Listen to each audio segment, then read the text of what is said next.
My Borrowed Son. Chapter 22. Choices and Change. Amanda knew she had messed up, but was now even the time to discuss it?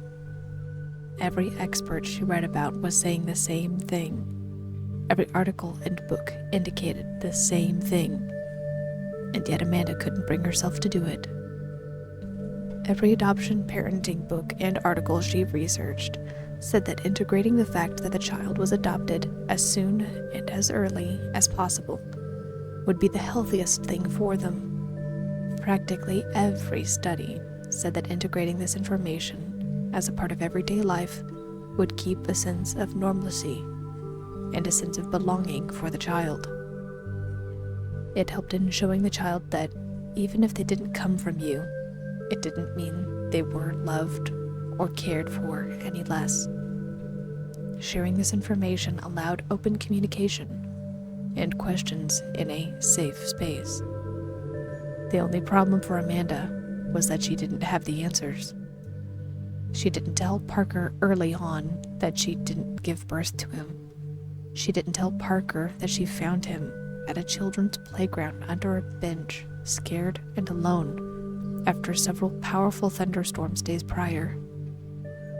She didn't know what he was, if he wasn't a human with some kind of weird genetic disorder.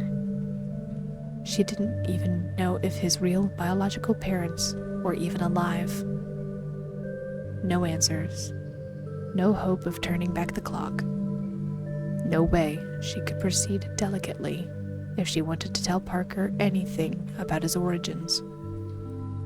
So, when his 14th birthday came and went, Amanda realized that she could only prepare herself for when his questions would inevitably come. Everything was further complicated when Parker finally confessed that he thought he had feelings for his fellow classmate, Lynn. Amanda had suspected Parker's feelings for months now, but it wasn't until he actually confessed that he thought he had a crush that it seemed real to her. It was obvious to Amanda, but Parker was a bit more reserved when it came to his confessions of puppy love for his friend.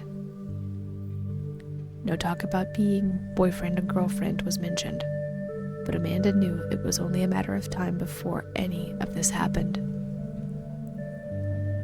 It was an exciting and nerve-wracking time, but Amanda couldn't help but feel dread for what might lay on the horizon. The thoughts about a discussion with Parker, about him being adopted, were also taking a back burner in her mind. Recently, Amanda's work had given her a promotion and wanted her to start coming into the office regularly, rather than being virtual. She trusted her son in being alone in the apartment because she had done it before dozens of times when she needed to go out and couldn't bring or hide Parker. More than that was the fact Amanda wanted to move into a real home. A beautiful house in a nearby neighborhood had just become available, and, after a lot of consideration, Amanda decided to talk to Parker about possibly moving from an apartment to a house. Nothing will change. You'll still have your normal classes, but we wouldn't be in a condo attached to other apartments anymore. We could have more space and could really make something special out of it, explained Amanda. Of course, Parker didn't have to be sold hard on the idea. He had lived in the same place all his life and wanted his mom to be happy. She had talked about buying a house for years, and Parker had always wanted to experience a move. All of his other friends seemed to experience it after all. The promise of a new adventure was thrilling, so Parker agreed. Yeah. Is it a big place? Are there lots of rooms? Is it far away, or is it close? Asked Parker. It's a bit close, actually. It's just a few neighborhoods over. which might seem silly to move if it's not a whole new area. It's a fairly big place. There's a big basement, a big living room, and 3 bedrooms, explained Amanda. Whoa! I can't wait to tell Lynn, beamed Parker as he continued to help clear his dishes after dinner. At this, he paused and glanced nervously up at his mom. Do you think, do you think I could invite my friends over? Once we get all moved and everything? Like, in time for my 15th birthday? Amanda's stomach dropped as she considered Parker's words. Many of his friends had been around for 4 or 5 years. His really close friends seemed to be good kids and developing into decent teens. The real question, however, was could they be trusted in handling Parker with care? Also, how would they react to seeing their friend in person? What would their reactions be to him being so small? Maybe. We'll get settled first, and then see if we can host something with some of your friends, said Amanda. Parker's demeanor shifted from nervous to excited as he gave an excited shimmy and washed his dishes and then headed back to his room to finish a paper for his class. Amanda knew she had an opportunity right then and there to possibly talk to Parker about why she had been so cautious, but diminishing that excitement in Parker's eyes would break her heart. She decided that this new move with new beginnings may be the best time to talk to her son about how he came into her life. Just as soon as they were settled, Amanda decided that she needed to talk to Parker about everything. Not knowing the answers wasn't a good excuse anymore. Not wanting to hurt Parker wasn't an option. This was going to hurt both of them, but Amanda knew deep down that, as sick as it made her, she needed to address the truth regardless of consequences. It would happen with the move, and as soon as they were settled. Kers heard the word move and knew he had a critical decision to make.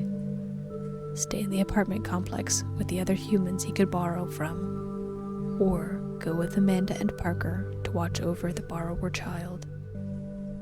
It wasn't a difficult decision, but the logistics was the thing Kers was mainly concerned about.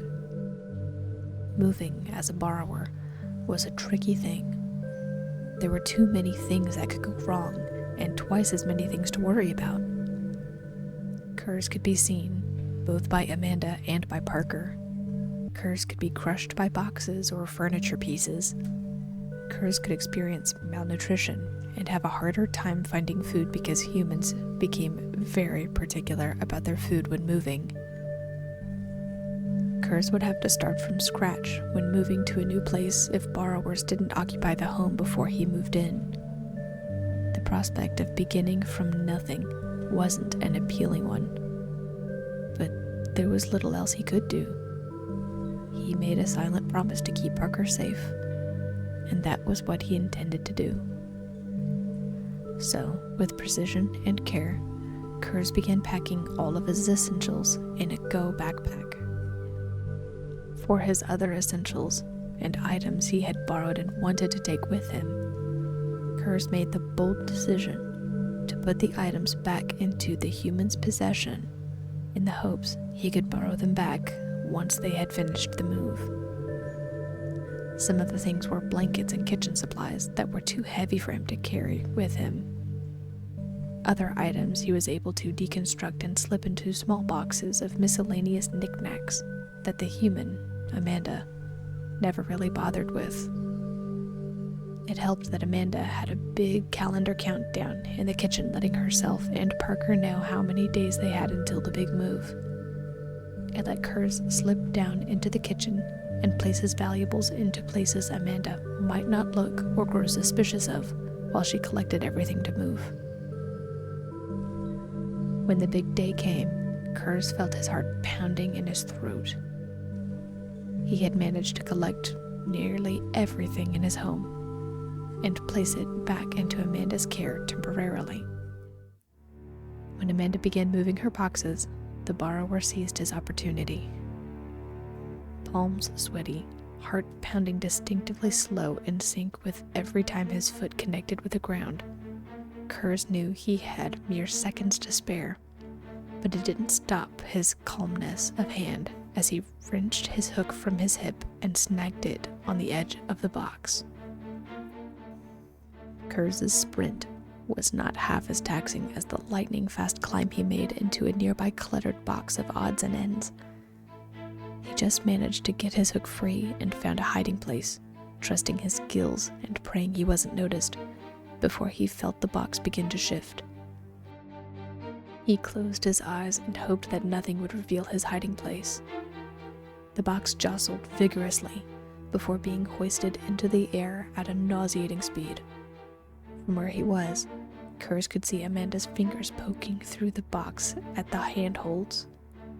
Kers held onto his gut and pinched his thumbs into his clenched fists as his breakfast threatened to make an appearance. Hang on, Mom. Are my chargers in that box? Or in the other one? Asked Parker, whose voice was alarmingly close. Kers dared to glance up at the small gap of light at the top of the box as he wriggled further down into his hiding space beside some pen cups. From where he was, Kers could clearly see the charging cables Parker was referring to. I think so, Amanda replied, her much louder voice shaking the borrower to his core. Is it okay if I check? I'll be quick, asked Parker. The question made Kers's blood run cold. Check. You mean in the box? Here, now. Oh no. Kers could do nothing as he listened to the sound of tiny feet pitter-pat across the cardboard roof above him, and watch as a small shadow filled the gap above him. He could only hope his borrower skills had camouflaged him well enough so that Parker and his keen eyes wouldn't notice him. The small shadow of a fellow borrower eclipsed the little bit of light at the top of the box before Kers heard a soft thump followed by an oof. The disguised borrower leaned back further and made sure he was braced if the box was dropped suddenly. He knew the cardboard was too thick to cut through, but Kers had a clear path to those handholds Amanda was using now. If he needed to, he could make a mad dash as long as that path wasn't blocked. No reassuring thoughts could quiet his relentless thumping heart. Each beat made his entire chest throb. Clenching his jaw and leaning back a little further, Kers could clearly see the little sandy-haired borrower teen rummaging through a few miscellaneous items at the opposite end of the box. Seeing him up close really showed Parker's form. He looked healthy and tall, which was a tribute to Amanda's care. Amazing what good nutrition can do for you. He's taller than the average borrower, and he's only going to get taller. Parker suddenly turned around, and, for a moment, Kers felt his heart skip a beat. Parker's eyes widened and then squinted in rapid succession. Kers held his breath.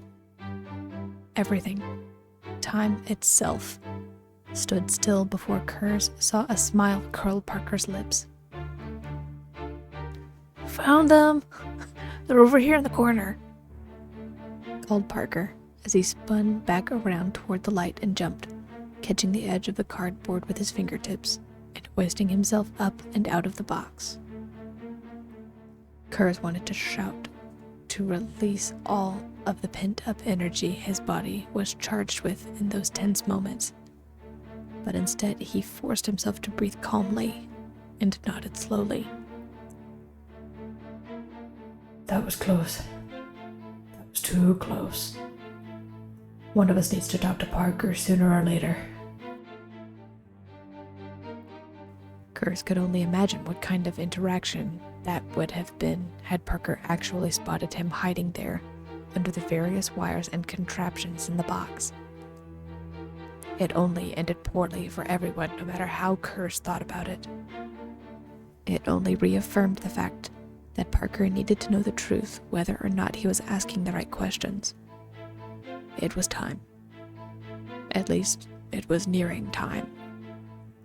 Kers realized that he needed to get to the new house and settled in, relatively speaking, before addressing Parker. It occurred to Kers that possibly addressing Amanda first might be a better alternative to talking to Parker first, but the thought of talking to a human and willingly revealing borrower kind made him sick. Sadly, it was probably the best way to go about it. Revealing himself directly to Parker would bring about trust issues between him and his mother, and possibly make Parker resent his mother. If Kers talked to Amanda and answered her questions first, perhaps when she talked to Parker, she would have those answers and then be able to refer to Kers, their friendly neighborhood wall walker, for further explanation. It would show that Amanda wanted to talk to Parker about everything and wasn't trying to hide information while also telling him the truth. Parker deserved it. He was a good kid. He was going to be a man before long. It wasn't going to be easy or pretty, but just mulling over the concepts and ideas of addressing everything to Parker and Amanda helped keep the borrower's mind off of the overall trip. He didn't even notice the roar of the car engine or the jostling all around him as the boxes shifted. The car finally came to a halt, and after what felt like an hour of waiting in the darkness of the vehicle trunk, the jostling came to his box as it was carried into the house. The whole thing felt like tumbling down a bumpy hill or a knotted line, every step making his insides lurch. Kers could only guess that Amanda was more careful when she was carrying around Parker. He hoped so, at least. When the world finally stopped moving, Kers remained completely still for another 20 minutes. His heart pounded uncomfortably as the thought that Parker could come climbing down into the box for his various belongings interrupted any and all of Kers's strategic plans to escape his current environment. It wasn't until he was certain he was going to be alone for the next few minutes that Kers dared to push himself up, grab his pack, and climb up to the handhold to get a better view of his surroundings. The living area was hardwood, which would make any movement very audible if he weren't light on his toes. And, from where Kers was, he could spot the kitchen and a set of stairs leading to an upstairs. The vastness of the room and complete lack of cover made his instincts feel electrified, but all he needed was one clear shot to get into the walls. The sensation and difficulty of the task made his head swirl, but Kers took a few deep breaths to calm himself. Go, now! That instinct in his mind screamed just as he began wiggling his way through the handhold on the box. Every hair stood on end. Every sound seemed amplified. The tremor in the ground felt like an earthquake. Amanda was on her way back. Kers knew he had only seconds to react, and he took full advantage of it. Slinging his pack onto his back, Kers dared to drop from one box to the next without a security line all the way to the ground, where he fell instantly into a crouch. His body seemed to move on its own as he rounded the corner just as Amanda passed right behind and headed toward the kitchen with a box of supplies in her arms. One glance told Kers that Parker was riding on Amanda's shoulder, and seeing them both towering above him was crippling. Heart palpitating, Kers took his chance as he spotted an electrical outlet at the far end of the living room. He was sure he was making noise. It sounded like he was running around crashing into everything he could, which was not the case. He had just made it to the electrical cover and unscrewed the faceplate when he heard Amanda and Parker talking about how they wanted to set up Parker's room. It made Kers's heart hurt, hearing the excitement in the young teen's voice. There was such zeal and innocence there. It took a couple of good tugs, but Kers finally managed to yank free the cover as he practically threw himself into the walls and covered the hole once more. As Kers slipped into the comfort of the walls, he let himself breathe his first true sigh of relief all day. Though he knew borrowing back the things he mixed into Amanda's belongings would be a trick, he knew he was once again safe within reason. The borrower sank to the ground, sliding down the wall slowly, and sat there against the stud of a load-bearing wall. Something in his heart refused to quiet. It was either fate or pure dumb luck that Parker hadn't seen him earlier. Kers chuckled to himself quietly as the irony hit him. Here he was worried that Parker, a fellow borrower, saw him, as if Parker were a human. Well, I suppose he kind of is, all things considering. Once he gathered himself, Kers hoisted himself and his pack onto his back. There was a lot to do, and there was never enough time to do it. First things first was to find a nice place to sleep and set up a temporary base of operations. There was nothing worse during a move than trying to run from one side of the house to the other when there was a decent middle ground that reached all of the essential spots. For Kers, that usually was at or around the kitchen, so that's where he headed. The pack on his back felt like it weighed a whole pound, but he refused to leave these things behind.